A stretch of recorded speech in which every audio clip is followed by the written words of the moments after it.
কলকাতার স্বনামধন্য নির্মাতা সৃজিত মুখার্জি ৪ বছর আগে ভালোবেসে বিয়ে করে সংসার পাতেন অভিনেত্রী রাফিয়াত রশিদ মিথিলাকে নিয়ে। বিয়ের পরেই একমাত্র মেয়ে আয়রাকে নিয়ে কলকাতায় অবস্থান করেন মিথিলা। কিন্তু সেসব এখন অতীত। এখন আর সৃজিতের সঙ্গে এক ছাদের নিচে থাকেন না মিথিলা। এমনকি কলকাতায় খুব বেশি একটা যান না তিনি। এর ফলে সৃজিত মিথিলার দাম্পত্য নিয়ে সৃষ্টি হয়েছে নানা গুঞ্জন। শোনা যায় তাদের নিয়ে বিচ্ছেদ চর্চাও।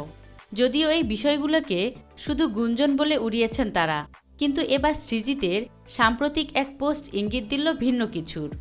সেই পোস্টে দেখা যায় টালিউড অভিনেত্রী রীতা ভরিকে নিয়ে একটি ছবি শেয়ার করেন সৃজিত। শুধু কি তাই, পোস্টের ক্যাপশনে সাহিত্যিক ভাষায় সৃজিত লেখেন, জমা খরচ হিসেব নিকেশ, কোথায় শুরু কোথায় বা শেষ, কেমন আছো, অনেক বছর পেরিয়ে এলাম, হঠাৎ তোমার দেখা পেলাম, কেমন আছো। কিন্তু প্রশ্ন, হঠাৎ প্রাক্তন রীতা ভরিকে নিয়ে কেন এই পোস্ট করলেন সৃজিত?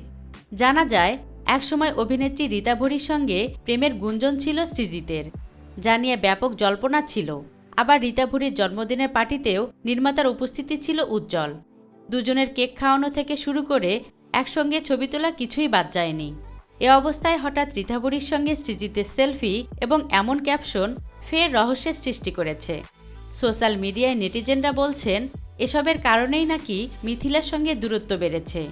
তবে ঠিক কেন বা কোন কারণে রীতা ভরির সঙ্গে সৃজিতের সেলফি এবং মিথিলার সঙ্গে সত্যিই দূরত্ব হয়েছে কিনা, এ নিয়ে এবার তাদের কারোই মন্তব্য দেখা যায়নি।